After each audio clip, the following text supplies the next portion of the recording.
7 attitudes intolérables à refuser absolument. Pensée stoïcienne et respect de soi. Jusqu'où peut-on tolérer sans se trahir soi-même, quand certains comportements inacceptables grignotent silencieusement le respect de soi et brouillent nos limites personnelles? La question dérange parce qu'elle touche à la dignité, à cette force intérieure que le stoïcisme décrit comme calme, ferme et inébranlable. À l'extérieur, tout semble maîtrisé, mais à l'intérieur, la tension monte. Une remarque déplacée, une manipulation subtile, un manque de considération répété. Et les émotions prennent le dessus malgré la discipline émotionnelle que l'on tente d'imposer. On se surprend à ruminer, à se justifier, à perdre cette maîtrise émotionnelle que l'on croyait acquise. Souvent, cette lutte se vit seule. On se dit que c'est normal, que tout le monde compose avec ce genre de situation, que supporter fait partie de la maturité. Pourtant, une intuition persiste, celle que tolérer certains comportements inacceptables érode lentement le respect de soi et affaiblit les limites personnelles. Alors une question devient urgente. Combien de temps encore accepter ce qui viole tes valeurs par habitude ou par peur du conflit?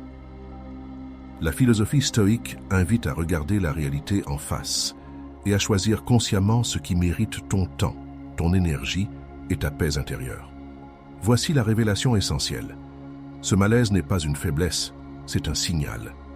Refuser l'irrespect n'est pas un acte d'orgueil, mais un acte de lucidité. La discipline émotionnelle ne consiste pas à tout endurer, mais à poser des limites claires pour préserver sa force intérieure. Épictète l'exprimait avec sobriété lorsqu'il disait que ce qui trouble les hommes, ce ne sont pas les choses, mais les jugements qu'ils portent sur les choses. Sur la chaîne, les méditations stoïciennes, nous explorons cette sagesse stoïcienne pour t'aider à reconnaître le manque de respect, à maintenir tes limites sans colère et à reconquérir une autorité sereine. Si ce que tu entends résonne en toi, abonne-toi à notre chaîne Les Méditations Stoïciennes. Laisse-nous un like sous cette vidéo. Partage ton expérience en commentaire et transmets cette réflexion à quelqu'un qui en a besoin, afin que chacun avance vers plus de respect de soi et de paix intérieure. Regardons en face la première limite. Tolérer l'irrespect brise le respect de soi stoïcien. Tolérer un affront répété, même discret, revient à trahir silencieusement sa propre dignité. Le stoïcisme nous enseigne que chaque fois qu'on laisse passer un geste ou une parole qui nous rabaisse, on affaiblit notre estime et notre équilibre intérieur. Ces comportements inacceptables ne détruisent pas seulement le lien avec l'autre, ils rongent la confiance que l'on a en soi. La question devient alors cruciale. Comment préserver sa paix sans basculer dans la colère? Au travail, un collègue te coupe sans cesse la parole en réunion, minimise tes idées et sourit d'un air condescendant. Tu ressens cette crispation dans ta poitrine, ce mélange de colère et d'impuissance que tu refoules pour garder ton calme. Tu t'inventes des excuses pour ne pas faire de vagues, mais au fond, tu sais que quelque chose s'est fissuré. Cette tension intérieure est le signe que tes frontières ont été franchies. Marc Aurèle enseignait « Ne perds plus ton temps à discuter de ce que doit être un homme bon, sois-le ». La philosophie stoïcienne rappelle ici que la véritable maîtrise émotionnelle ne consiste pas à tout accepter, mais à agir selon ses principes. Rester digne face au mépris ne signifie pas se taire éternellement. Cela implique de choisir une réponse alignée avec sa raison plutôt qu'avec son irritation. Le calme du stoïcien n'est pas faiblesse, c'est lucidité. Reconnaître cette blessure morale demande du courage. Il ne s'agit pas de dramatiser, mais d'admettre que ton silence peut être interprété comme une approbation tacite. En te respectant davantage, tu apprends à distinguer la patience vertueuse de la passivité destructrice. L'émotion est légitime, elle devient force lorsqu'elle éclaire une décision juste. Sénèque affirmait « Celui qui se respecte inspire le respect ». Le respect de soi n'est donc pas une revendication bruyante, mais une discipline intérieure fondée sur des limites personnelles claires. Face aux comportements inacceptables, répondre avec fermeté et mesure est un acte d'équilibre entre raison et cœur. C'est ainsi que naît la véritable force intérieure. Plus tard, dans un cadre familial, la situation se renverse. Un proche te lance régulièrement des remarques blessantes sous couvert d'humour. Cette fois, tu poses calmement tes limites sans justification excessive ni colère contenue. Tu constates que ton ton posé suffit à rétablir le cadre sans conflit inutile. Ce changement marque le passage d'une réaction émotionnelle à une position ancrée dans la sérénité. Refuser l'irrespect n'est donc pas un combat contre l'autre, mais un engagement envers soi-même. C'est choisir consciemment ce qui mérite ton énergie et ce qui doit sortir de ton espace intérieur. À travers cette clarté naît une paix durable qui ne dépend plus du regard extérieur. Et c'est là que commence vraiment la voie du stoïcien maître de lui-même et gardien tranquille de sa dignité. Observons la deuxième limite. La manipulation attaque la maîtrise émotionnelle et la force intérieure. La manipulation est l'un des comportements inacceptables les plus insidieux car elle s'infiltre dans les failles de notre confiance et brouille notre discernement. Sous couvert d'attention ou de bienveillance, elle tente d'éroder le respect de soi pour installer le doute. Le stoïcisme nous apprend que céder à ces jeux mentaux, c'est remettre à autrui le contrôle de notre paix intérieure. La véritable question devient alors, comment préserver sa maîtrise émotionnelle sans se fermer au monde? Au travail, un supérieur flatte ton ego avant de t'imposer des tâches qui ne te reviennent pas. Tu ressens ce mélange d'agacement et de confusion. Une part de toi veut refuser, mais une autre craint de paraître difficile. Le discours est habile, déguisé en confiance accordée. Pourtant, ton intuition te souffle qu'il ne s'agit pas d'un compliment sincère, mais d'une stratégie pour franchir tes limites personnelles. Épictète disait « N'attends pas que les événements arrivent comme tu le souhaites. Décide de vouloir ce qui arrive et tu seras heureux. » Cette phrase éclaire une vérité essentielle. La liberté stoïcienne commence là où cesse la dépendance à l'approbation extérieure. Refuser la manipulation ne signifie pas fuir les responsabilités, mais retrouver la clarté nécessaire pour agir selon ses valeurs plutôt que sous influence. L'esprit calme distingue ainsi l'intention cachée derrière les mots polis. Reconnaître qu'on a été manipulé n'est pas signe de faiblesse, mais de lucidité retrouvée. C'est admettre que notre besoin d'harmonie peut parfois nous rendre vulnérables aux pressions subtiles. Le stoïcien ne s'en veut pas d'avoir été dupé. Il observe ce qui s'est joué en lui pour renforcer sa vigilance intérieure. La discipline émotionnelle naît justement de cette observation sans jugement. Sénèque affirmait « Celui qui est maître de lui-même est plus puissant que celui qui commande aux autres ». En appliquant cette sagesse, on comprend que garder son calme face à l'emprise d'autrui n'est pas passivité mais puissance intérieure. Poser une frontière claire, répondre avec mesure et sans colère, devient un acte concret d'autonomie émotionnelle. C'est ainsi qu'on restaure sa dignité face au comportement manipulateur. Plus tard, dans un cadre familial, un proche tente d'obtenir ton aide par la culpabilisation subtile plutôt que par une demande honnête. Cette fois, tu ressens encore le tiraillement intérieur, mais tu choisis une autre réponse. Tu écoutes avec attention, puis dis simplement non, sans justification excessive. À ta surprise, le monde ne s'effondre pas. Au contraire, tu te sens plus léger et ancré dans ta cohérence personnelle. La transformation est silencieuse, mais profonde. Refuser la manipulation, c'est honorer son intégrité autant que sa sérénité. Ce n'est pas un acte contre l'autre, mais un engagement envers soi-même et sa force intérieure retrouvée. Chaque refus paisible renforce ta stabilité mentale et clarifie tes relations authentiques.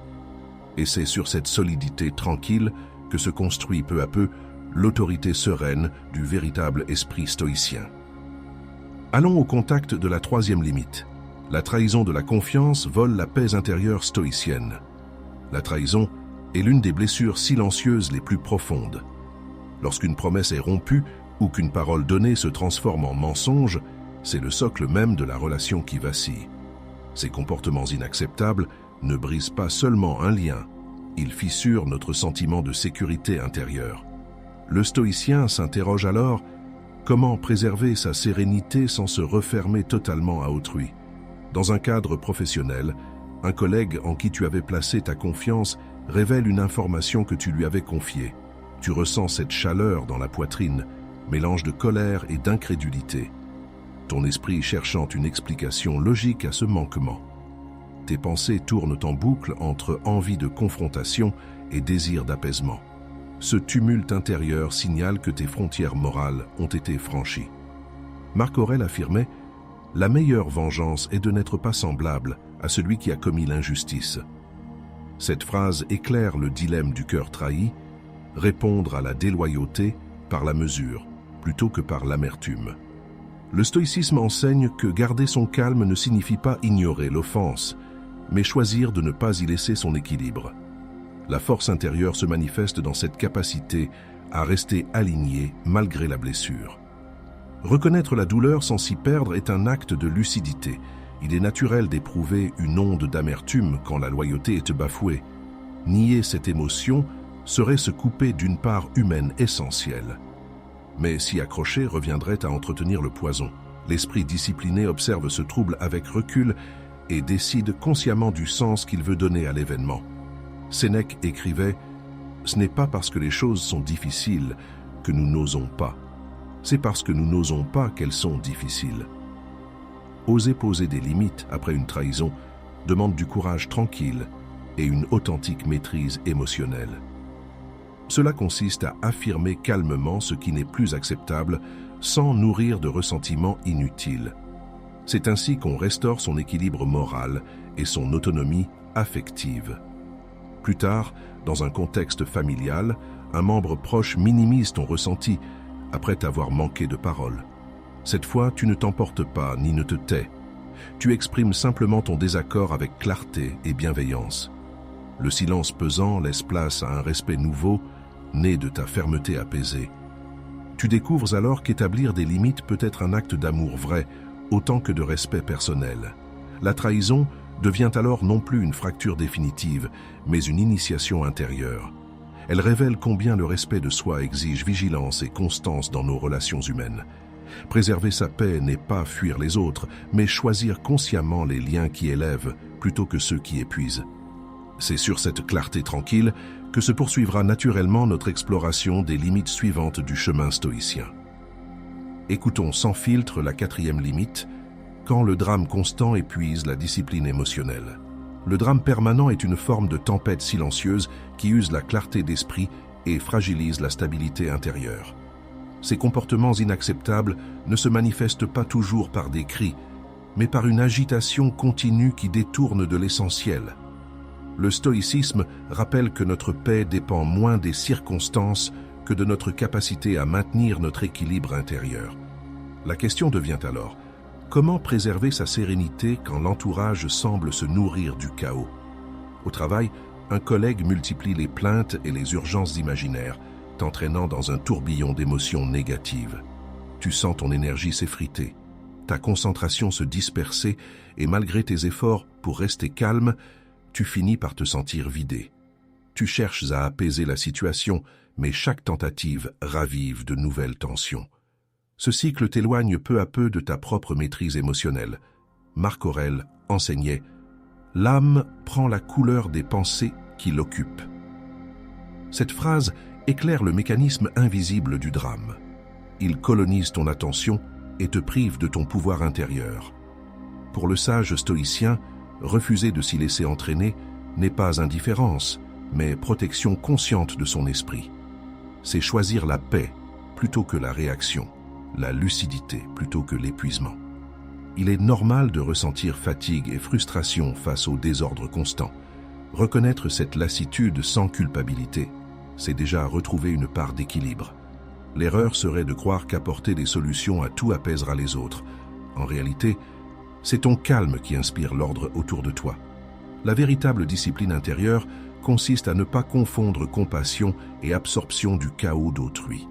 Sénèque disait « Celui qui est en colère contre les choses extérieures oublie qu'il possède le pouvoir d'en juger autrement. » Appliquée ici, cette sagesse nous rappelle que la clé réside dans notre perception des événements.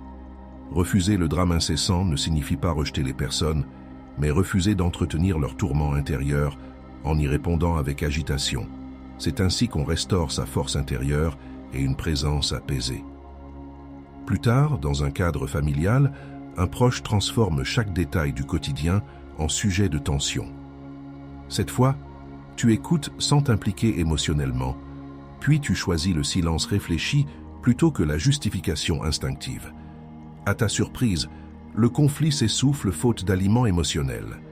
Tu découvres alors que ton calme est plus contagieux que n'importe quelle parole. Le stoïcien apprend que préserver sa tranquillité n'est pas fuir le monde, mais en maîtriser l'impact sur lui-même. Refuser le drame constant devient un acte de respect envers soi et envers autrui, celui d'offrir un espace stable où rien ne vient troubler inutilement l'esprit. C'est sur ce socle paisible que se poursuit naturellement le chemin vers des limites plus claires et une sagesse plus profonde. Prenons appui sur la 5e limite. Le non-respect de la frontière personnelle exige une réponse calme. Le non-respect des frontières est l'un des comportements inacceptables les plus subtils, car il se dissimule souvent derrière la familiarité ou la bonne intention. Lorsqu'on laisse autrui franchir nos limites personnelles sans réaction, on envoie le message que notre espace intérieur est disponible à volonté. Le stoïcisme rappelle pourtant que le respect de soi commence par la clarté de ce qu'on accepte ou non. La véritable question devient alors: comment répondre avec maîtrise émotionnelle sans tomber dans la rigidité ou l'agressivité? Au travail, un collègue s'impose régulièrement dans ton espace, commente tes choix ou te délègue ses urgences sous prétexte d'entraide. Tu sens cette tension sourde dans ton ventre, ce mélange d'agacement et de culpabilité qui t'empêche d'être concentré. Par peur de passer pour fermé, tu acceptes encore et encore jusqu'à te sentir vidé. Ce moment précis où tu ressens cette fatigue intérieure est celui où ta frontière a été franchie. Épictète expliquait « Personne ne peut te nuire si tu ne le permets pas toi-même ». Cette sagesse stoïcienne rappelle que poser une limite n'est pas un acte de confrontation, mais un exercice de discernement intérieur. Refuser calmement une intrusion ne signifie pas se fermer au monde. C'est choisir consciemment ce que ton esprit peut accueillir sans perdre son équilibre. Le stoïcien agit ainsi par lucidité, non par rejet. Il est légitime d'éprouver du malaise lorsqu'on doit dire non à quelqu'un qu'on estime. Cette résistance intérieure naît souvent du désir d'harmonie et de reconnaissance, mais ignorer ce trouble revient à trahir sa propre cohérence. La discipline émotionnelle consiste justement à accueillir cette gêne comme un signal précieux plutôt qu'une faute morale. Marc Aurèle enseignait « Ce qui n'est pas utile à la ruche ne l'est pas davantage à l'abeille ». Dans cette perspective, préserver son espace mental devient un service rendu aussi aux autres. En restant centré et paisible, on évite les réactions impulsives qui nourrissent les conflits. Répondre avec calme et mesure face au franchissement des limites personnelles est donc un acte de force intérieure plutôt qu'une fermeture du cœur. Plus tard, dans un cadre familial, un proche entre sans prévenir dans ta pièce pour te parler alors que tu es concentré sur quelque chose d'important. Cette fois, tu poses ta main sur ton livre, tu le regardes avec bienveillance et dis simplement « J'aimerais finir cela avant qu'on parle. Donne-moi quelques minutes. » À ta surprise, il acquiesce sans heurts et ressort doucement. Tu comprends alors que la fermeté sereine inspire naturellement le respect. Apprendre à poser des limites claires n'est pas ériger des murs, mais tracer les contours d'une paix durable.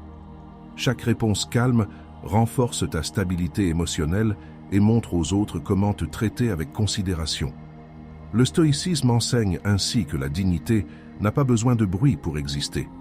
Elle se manifeste dans le silence maîtrisé d'un esprit lucide qui sait ce qu'il protège et pourquoi il le fait.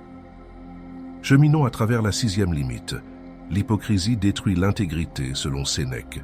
L'hypocrisie est l'un des comportements inacceptables les plus destructeurs, car elle corrompt la cohérence entre pensée et action.